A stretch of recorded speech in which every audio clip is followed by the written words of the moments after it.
from you since Liverpool, and even with all your experience in the game, how difficult a week has it been?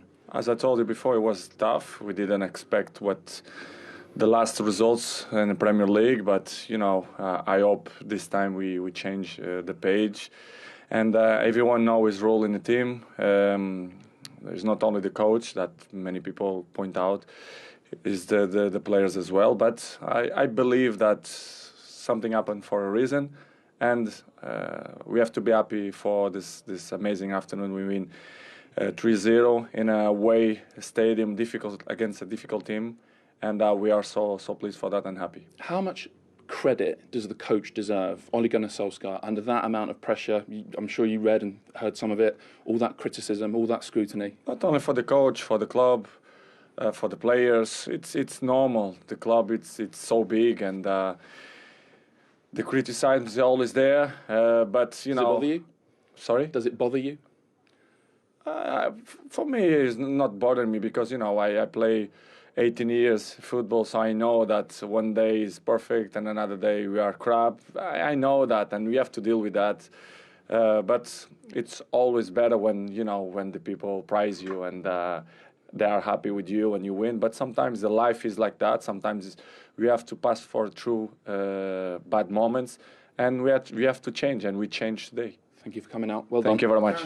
Well, the reaction of the crowd, as you saw on that commentary to the Lucas Moura substitution, was not a good sign for Nuno Espirito Santo. Then yesterday, the news came out that the Tottenham board were meeting, and today, this morning, confirmation that he has been sacked. Let's go to Alex Aljo then, who is outside the Tottenham Hotspur Stadium, who can talk us, Alex, through the events of the sort of last 28 hours or so.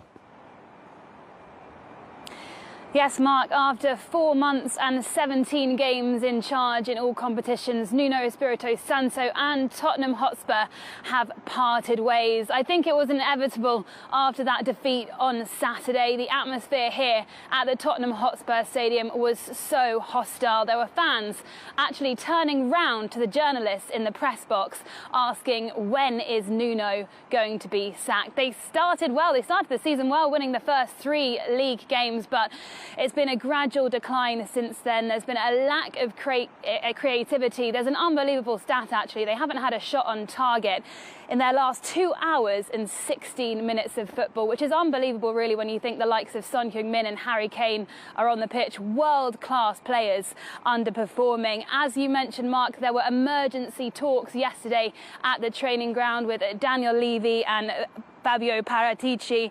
They were talking about whether to sack Nuno now or wait a little bit and wait to see whether they have a replacement. Nuno went to the training ground as normal this morning, and we believe that is when they told him he had been relieved of his duties. And the club released a statement just before 10 a.m. local time here. Paratici said, "I know how much Nuno and his coaching staff wanted to succeed. I regret that we have had to take this decision.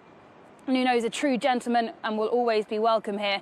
We should like to thank him and his coaching staff and wish them well for the future." A further coaching update will follow in due course. So Tottenham now looking for their 4th permanent manager in the last 3 years. It's believed they're in the latter stages of talks with Antonio Conte, who was actually top of their list to come in to take over in the summer. But Antonio Conte only left Inter Milan in May. He said he wanted to take a year off, switch off from football, focus on his family, and Levy was unable to reach an agreement with him. But it is believed that he will be arriving in London today. We have got our eyes peeled looking at Lily White House. Maybe he'll arrive here later on today. But yeah, it would be an amazing appointment if they were to get Antonio Conte. I was speaking to a Spurs fan outside here earlier. He said he was in a total state of shock because he thought it would just be another mediocre appointment. But yeah, what a manager Antonio Conte is. He'd be unbelievable here at Tottenham. Alex, thank you very much indeed. We'll get to that bridge in a second about who might replace Alex. A cold wind blowing through Tottenham, literally and figuratively, as we can see there with Alex. The minute, I mean, you played for clubs when the manager's been sacked. Watching the game, the minute the fans behind were standing up going, "You don't know what you're doing," you're thinking, this is not a good sign, is it? It's not a one-off. Because of their form since August, you're thinking this is not going the right way. As soon as Lucas Moura's running to the touchline, there was a shot of Nuno in his technical area. I was looking behind Nuno, and all you can see are the shots of people going like that, and what are you doing? And then you know the locals are restless, and performances have been poor, and individual performances of the player. I know Nuno has to take a lot of the blame, but players have to be accountable as well, without a doubt. I mean, no, Alex said it there, no shot on goal in over 2 hours, 3 of the last 4 halves. Yeah. So the weekend and the second half against West Ham. No shot on goal. No, and there's always a number that puts a manager's job at risk, and there's always a performance, and there's always one that tips it over the edge. And when you see fans venting inside the stadium and they're singing you don't know what you're doing, you're getting sacked in the morning, etc., etc. Daniel Levy is a businessman. He's, oversaw a brand new Tottenham Hotspur Stadium that he wants full every single week for different events, and he's watching the last 20 minutes of that game of all the Tottenham fans just emptying the stadium. That's when you know something's going to happen. Yeah. Let's just have a look at that substitution again, and we'll be quiet and you can hear what the reaction was as Lucas Moura comes off.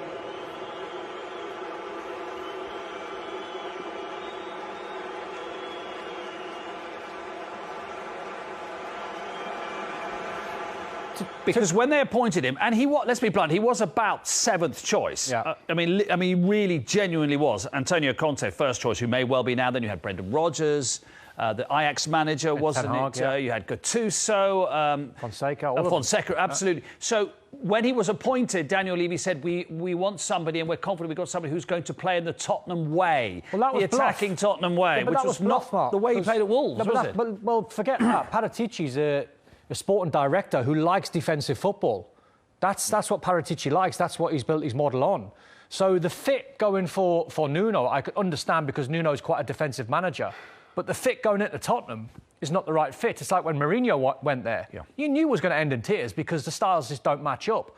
And I think where Nuno takes a lot of the blame for that Man United performance was when the team sheets came in and you see Man United line up with 3 at the back and 2 wing-backs. The most important people for Tottenham, when they're playing a 4 at the back, is their 2 full-backs. And how he come up with Ben Davies over Reguilon at left-back, I'll never know. And he didn't make the change. Because Reguilon, his strength is getting on the ball. That's the outlet. Let's fast forward a few days and, what Man United do against Man City, and you give Cancelo and Kyle Walker that time on the ball if they play the same system. But it was the performances, the lack of goals. Your star men are not performing. Harry Kane is way off the Harry Kane that we've seen over the years. The worry now is where do they go? Because Antonio Conte got interviewed in the summer, and apparently he's looked at what Tottenham need, and he needs windows to get players out. Most of those players, I would say, are not good enough, and I'll stand by that. So a lot of those players were the same players that played under Poch, same players that played under Mourinho, and now Nuno. It can't be all the manager's fault. The group of players have got to look in the mirror and think this is down on us. They've got to take responsibility, for sure. But if Antonio Conte is the man that comes in, he's going to want a lot of money, isn't he? Not so much money, but he's going to say to Daniel Levy, I want 7 players. And Daniel Levy will say, you've got 2. Yeah, well, no, 7 players is a lot of money. Antonio Conte will say, I want 7. And he'll say, you've got 2. And Antonio Conte will go, goodbye. Big changes, if he goes in. Absolutely huge change. I've said it before, again, clubs that have been successful in the Premier League, they have a manager that takes charge of the whole football club. Wenger and Sir Alex and Mourinho. Klopp's done it at Liverpool. Liverpool were in the same boat ages ago. They take charge of the football club, and they are allowed to do so. That's never going to happen at Spurs. I think Conte going in would be a brilliant fit for the playing side of the game, to get the players to realise, if you don't run about and work hard, you're not playing for me. Simple as that. They need a change, Under, because basically they appointed a sort of mini Mourinho, didn't they, in Nuno, in the way that he approaches football. So all this sort of Tottenham DNA, flowing football, the last 2 appointments have been the complete antithesis of that, haven't they? But you look at what Tottenham have got, and you look what Nuno had, and he had people like Moutinho and Neves. Yeah. Footballers that can handle the ball. And that's what, whoever the new manager is going to be, if it's Antonio Conte flying into London, he will be well aware, and he will have done his homework in the summer, Tottenham squad. Where are their strengths? How many weaknesses have they got? And they've got loads. How many players are on a free ride? Because I look at most of the Tottenham players, and there's probably half a dozen where I'd say, they're on it and they're trying. They're not the same level, that's for sure. But I say there's a good 10, 12 players where you go, you're just on a free ride. You're just getting paid a lot of money, but you're not doing it. There's a lot of players. I go back, Dion, and I've said it week after week after week. When Jose Mourinho called Dele Alli in and said, "You are the worst trainer at this football club," that would destroy me as a professional. It would, yeah. It would absolutely destroy me, and it would destroy me all afternoon until that night when I went to bed and I'd put my alarm clock on. I'd be the first one in training the next day. I'd be the last one to leave. Dele Alli is not the issue, not the biggest issue for the next manager. It's clearly Harry Kane. The next manager has got that enormous elephant in the room to deal with. Yeah, what does he do? I've spoke about Harry Kane so many times, and I've said he is the perfect specimen when it comes to being a centre forward, 6'4", great shape, works really hard. I haven't seen that Harry Kane for a long time. He's dropping deep, he's not scoring goals. To me, he looks unfit.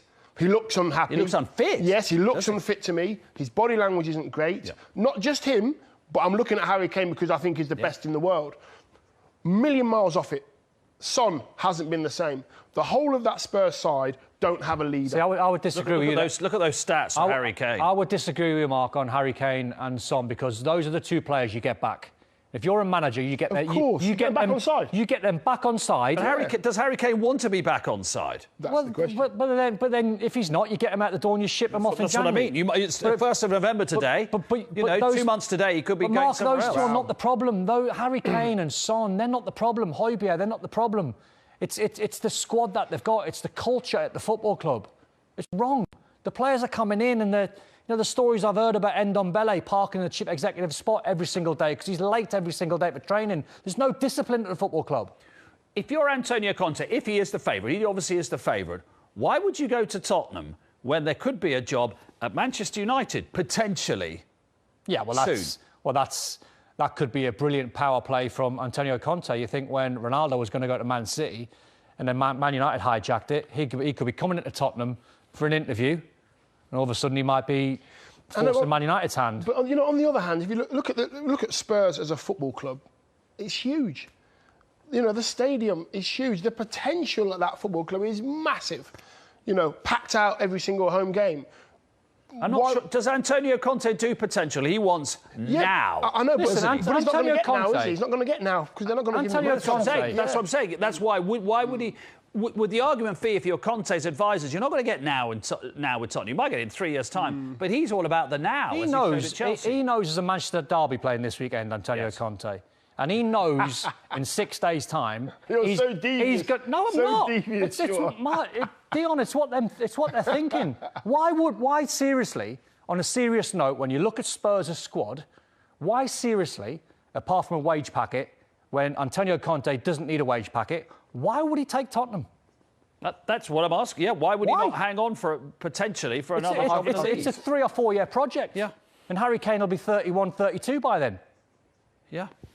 Let's hear from a former Tottenham player, shall we? Jamie O'Hara's been following this one clearly. Jamie, first up, I don't think you'll be surprised at all about the news this morning.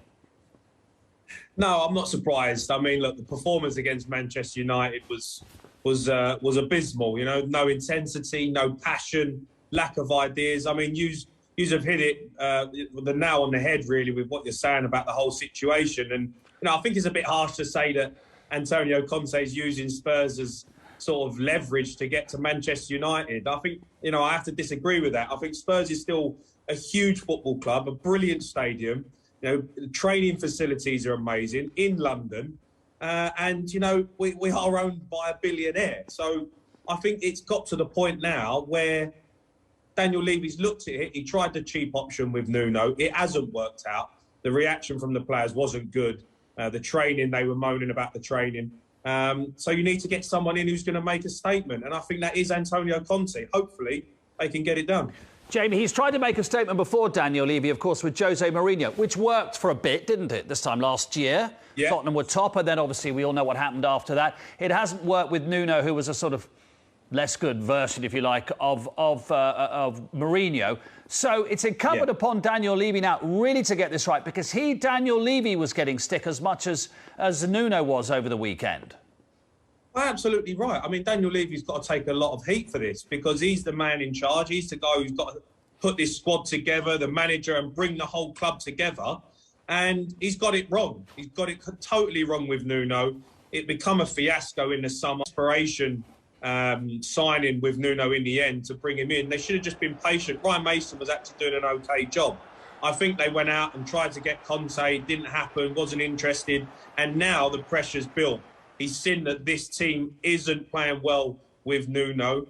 But I was listening to you guys, you got it right. The players have to take a lot of blame as well. They've down tools with Pochettino, they down tools with Mourinho, and now they've done it with Nuno. So, how many more managers do we need to change before actually you look at the players and say, this is unacceptable? Because the way they're running about, you talked about training and being the first guy in. Absolutely. It's a disgrace that these players can actually come in and think you can turn up late and not be there on time and, not run around for the club or the team. And the performance against Manchester United was, forget tactics, forget the result, the effort, the lack of effort in the team was a disgrace. Jamie, so that sort of goes to my point there. Conte goes in, he's a no-nonsense manager. He likes characters of players to be strong, to deal with a telling off, so to speak, if you're not doing the right things. Have you got the right characters within that Spurs dressing room to deal with a manager like that? I think so. Look, you need to get Harry Kane back on side. I don't know how you do that because he looks disinterested. Maybe bringing in Antonio Conte is a step towards that, trying to get him back on side. But I think you've got leaders there. You've got Hugo Lloris. You've got Eric Dyer. He's been there for a long time. You've got Højbjerg. Son, Kane. Now, come on, the squad is good enough to be performing way better than it is.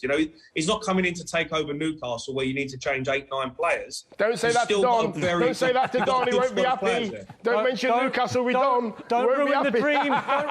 Don't ruin the dream, Jamie. He's going to Newcastle. I don't know if Conte wants to play against, Ipswich Town. Oh, stop it!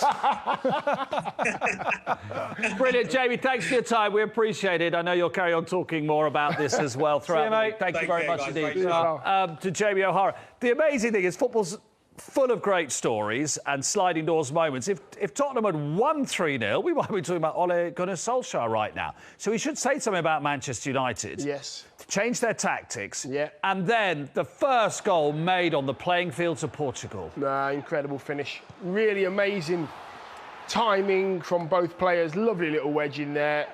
No chance. And Ronaldo's just going through that process. Tell everybody what you said to me. Yeah, he would have lost sight of that for about half a second. But he has to go through the motions of when that ball comes over his head, my timing has to be absolutely spot on. He's only one of those players that could do that.